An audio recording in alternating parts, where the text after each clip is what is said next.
Good morning, Kathleen. How are you doing? Good morning. I'm doing great. How are you? Fantastic. I hope you know how important this mixtape trilogy. I hope you notice that the mixtape trilogy is so important to what we're doing right now. And the reason why is because we hear the music every generation, all the way to Generation Alpha, but they don't know the story. And you're putting the story there for us to learn more about what's going on. Thank you for saying that and noticing that. We tried to choose a wide variety of music, different genres, definitely across a wide span of time. All of these musicians are still creating, out there performing. But yeah, we do unpack the music a little bit so you can see a little bit behind the scenes, kind of the story behind the music and how fans connect to it. Well, one of the biggest connections that we've had in all these years, it goes beyond country music, but rather it was hip hop, and it spoke a language to all races. I mean, we all took it in, and we all learned about other communities and other regions of this nation. Yeah, I do remember when I first started listening to hip hop. It was mostly through some films, Spike Lee films, right, and a little bit more before that too.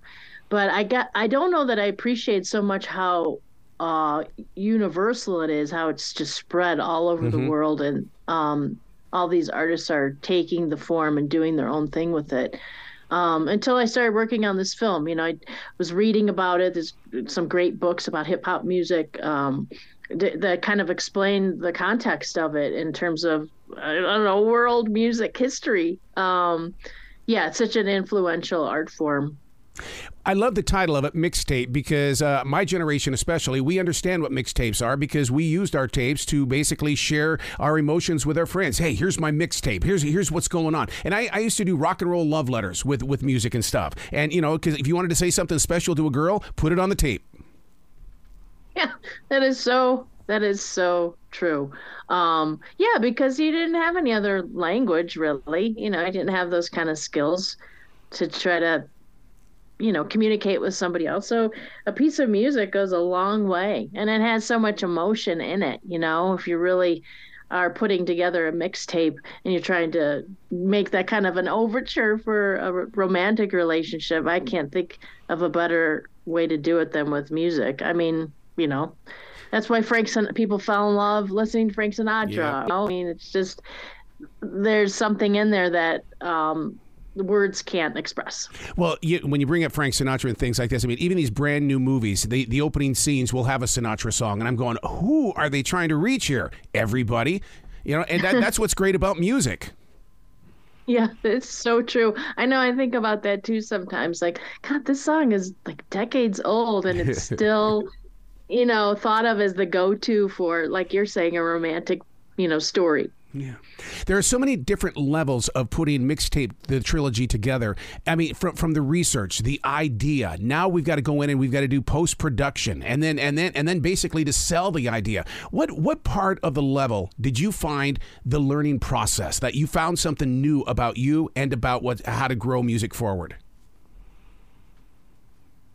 Ooh, that's a really great question. I guess filmmaking is such a collaborative process. Yeah. It starts with an idea, and it's great. A lot of us have ideas about what would make a good film, but putting the resources together to actually make it, you have to have the financial resources, of course, but the talent that knows how to put something together. And I am lucky because I work with all these filmmakers who, I've worked on a lot of music docs, and the collaboration is what makes it better. I mean, there's tension, sometimes little, arguments. All of that energy makes the end product better. And that was probably the biggest thing that I learned, if I'm answering your question correctly, about through the course of this filmmaking, was just in the post-production process in particular, when you really have to sit down and look at what you have and figure out how it's going to be cut together to tell a coherent story. I learned a lot in that process. I'm totally with you on the collaboration. And I remember studying Julia Cameron's The Artist Way at Work, where you could have 9 people around a table and all 9 of those people have an idea. Make it work. And that really opened up my eyes as to, when you surround yourself with other creative people, listen. That seems to be a tool. Yes, and that's a great book that you're mentioning too. Goodness, yeah, listening. Yeah, and also just, sometimes your ego has to kind of push things through, and then there are times when you have to pull back. And that's not. I mean, somebody has to be there, for example, when you're going to be filming this interview and organize everybody and ask the questions and make sure the subject feels comfortable. I mean, somebody has to kind of be in charge there, right? And then there's other times when you're working on a film when you kind of have to step back and let, particularly the editor, and we have a great one on this, Pete Lynch is brilliant. He put things in this film that I never thought of. That can't happen unless you step back and let that creative energy kind of come into the room and play with all the other creative energy. Well, editors live in their own world. I mean, that's one thing about, I loved going into that moment. But the thing is, though, is that now you've got to convince those around you. It's almost like you have to become a salesperson to represent the idea that you're putting into play. Yeah. That's true. And sometimes you lose. Yeah, sometimes. Come on. But other times, like for me, there are parts of this film that were my learning. Mm-hmm. So I was challenged by certain things in the film, and the music, not as familiar with, whatever it might be. There were things in every single one of these stories, even if I knew the music already, that were challenging for me. And I wanted to move through that process because that ended up in the film. And that's what I'd hoped for. I wanted a little bit of me in there. So it's definitely in there.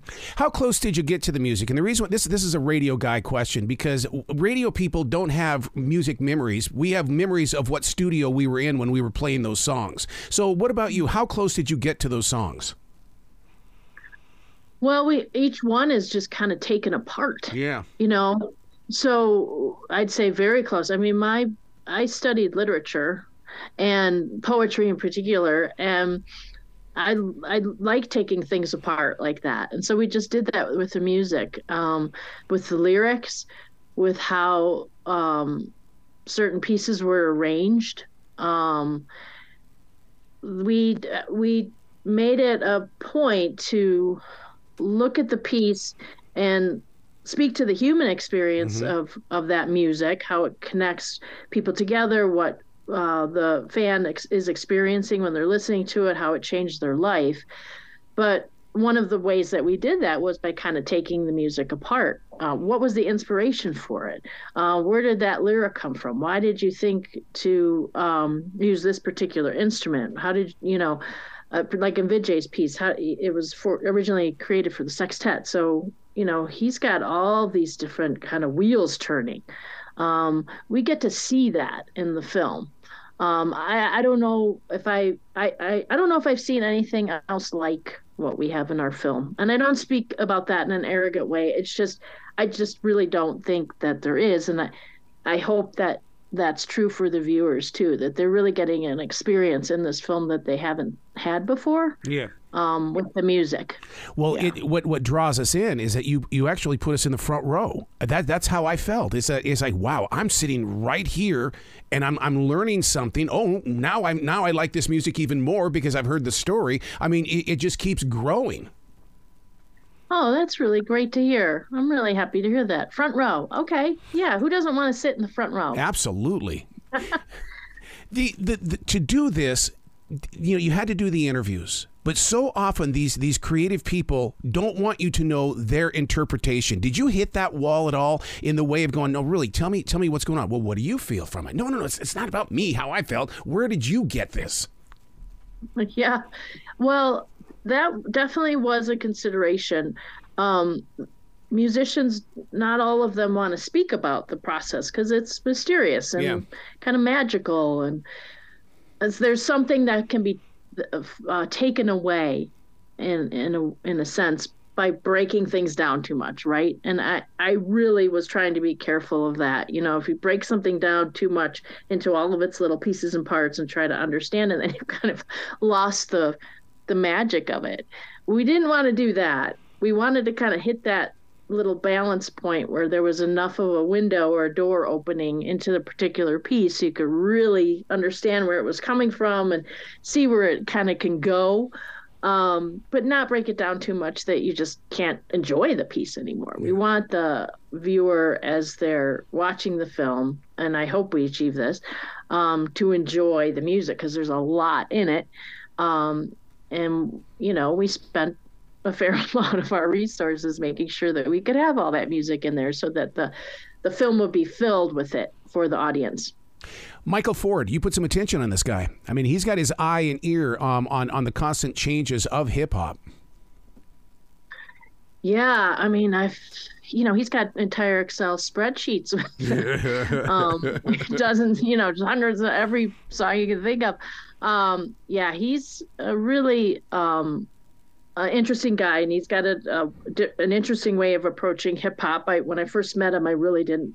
A hip hop architect, please explain what that is. We do that in the film, and it's really compelling.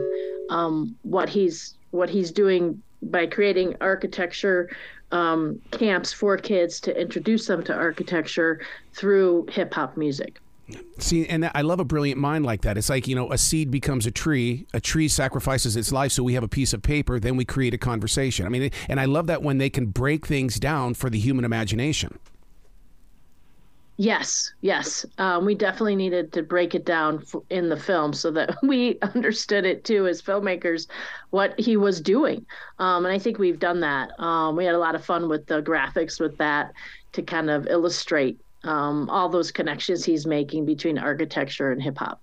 See, and bringing real people in there to talk about it's so important to me as someone who loves music, because I don't like documentaries where it's family friends telling the story. It's like, no, I want to hear that person tell me the story about what's going on. So I mean, you guys were very disciplined in making sure that you got it. Oh, thank you for saying that. Yeah, I think all of the subjects were very forthcoming. They shared a lot about their lives with us, and that's always it's not a risk. It's something that you have to build. You have to build trust with the subject so that they feel comfortable enough sharing those things with you. And then through that process, that we want to make sure that the audience feels the same emotion I'm feeling in the room. Mm-hmm. So if someone's kind enough and feels comfortable enough to share that story with me, then we're ultimately delivering it for the audience. So we want them to feel that too. And I think all of these subjects do that. They explain their love of music, why this musician touched them a certain way, and how that person or those musicians changed their lives. I think it's one thing to be really connected to music and listen to it and touched by it when you're in a car and you're doing this or that, but to actually do something with your life mm-hmm. through music is a whole nother level. And I think that we have 3 stories that show that. Well, speaking of changing lives, the Indigo Girls changed radio. I mean, adult contemporary radio was Michael Bolton, and it was Rod Stewart. And then here came this new girl group, the Indigo Girls, and all of a sudden we were playing a new sound, which to me opened up the door for REM to get out there. It also opened up the door for Hootie and the Blowfish. I think they were one of the first. Yeah, and I think they also, their harmonies are just stunning. My God. So it just stops you in your tracks. But I also think for women, it's very empowering to see women up on stage doing that. Playing the guitar. Emily Saliers is a fantastic guitar player. You go to shows and she pulls out that electric guitar. She's amazing. These are women that have been doing this for decades. But at the time when they came out, there weren't that many bands. There were, Joan Jett and you had the Go-Go's and whoever it is. It doesn't even have to be just one. Whoever it is, it's empowering to see that. when you're a young woman or a girl, that, oh, I can take center stage. I can create this music. I can reach out to an audience. I can have a creative life. I can have something to say and a way to do it in a really powerful way. Yeah, they definitely set the, they open things up for everybody. Yeah. This is an oddball question. When you dig into music history like the way that you have, during this project, were you visited by the spirit of a Dick Clark or Casey Kasem? Because those were the real teachers back in the 70s and 80s, even before that. That's a great question. I'm going to refer to a DJ that in Chicago that just passed away on WXRT, Lynn Bramer. And I'm getting emotional talking about it. It's funny, I never met him, but he is such a great influence for me in terms of introducing music. Yeah. He just had such eclectic tastes, and he was playing, Talking Heads, and he was playing U2, and he was interviewing them, at the very beginning, and just a great tastemaker, but he was also a storyteller, and had a real like he was a philosopher, about music. I would say he was probably the one that he shaped a lot of my musical taste. Yeah. Well, you say it inside the documentary that music is an outlet. It's a valve stem on a car tire. And that I never even thought about that. It's like, because they can't hold it in. So many artists tell me, they go, look, I got to do what I got to do. And they looked at that lockdown as being that open space where they could explore. Yeah, I think it was there was definitely a silver lining in there for hopefully most of us or all of us. I know it was harder on some people than others. A lot of the artists I read interviews about, even Talib Kweli in our film was talking about this recently. It allowed him to stop being on tour so that he could create. He didn't have to be traveling all over the place. I know that was true of Vijay Iyer too, who's in our film. He travels all over the world. And I don't know how he keeps up that schedule, but every time we would interview him, you could feel that he did a great job for us and had a lot of energy, but he had a lot of other things going on, right? Because they're going from this city to that city, and that's exhausting. Yeah. So yeah, I think that downtime is a great time to kind of check back in with yourself and create. And I think a lot of these artists had an opportunity to do that like they hadn't had in, years. Did you see a change in the artists in the way that when you spoke of studio time versus live music time? Because I truly believe that artists want us to see them live, to experience them live, because that's their soul on that stage. Yes, I would agree with that. Vijay Iyer in particular, I wish we would have gotten this in the film one way or another, but I'll mention it now. He can hear what's going on in the room while he's playing, and he shifts and adjusts how he's playing, what he's going to play based on that. So if he can hear somebody, up in the sixth row, kind of, restless, he's I don't know, he's got just such a keen sense. He will adjust his performance for that audience, person by person. I didn't know that musicians did that. Yeah. I mean, I had a sense that maybe they did something. You got to get the crowd, livened up. So you play this or play a ballad, kind of slow. I understand that, but this was on what Vijay was doing is on a different level. That's part of the performance. I mean, I remember talking with Joe Perry of Aerosmith, and he says, I have to go out there and I have to find out where the echo points are, because I'm going to play off that echo point inside that arena. Oh, wow. Yeah, that's fascinating stuff. Yeah. To me, it's the paintbrush to a lot of these artists, and I love getting inside their heads. How did you know when it was like, okay, the interview is over, we're now having a conversation? In other words, when they're sharing the story and not just going through something they've said a million times. Yeah, well, I mean, I tend to probably sometimes ask questions that are a little too complicated. Yep. I mean, I'll be honest. And then I have to kind of break it down, particularly with somebody like Vijay, because he's not only an incredible musician, but he has a brilliant mind. So I wanted to try to meet him on or close to his level. But Indigo Girls they're everything that you hope they would be. Mm-hmm. They're warm and friendly and easygoing, and they made it easy for me.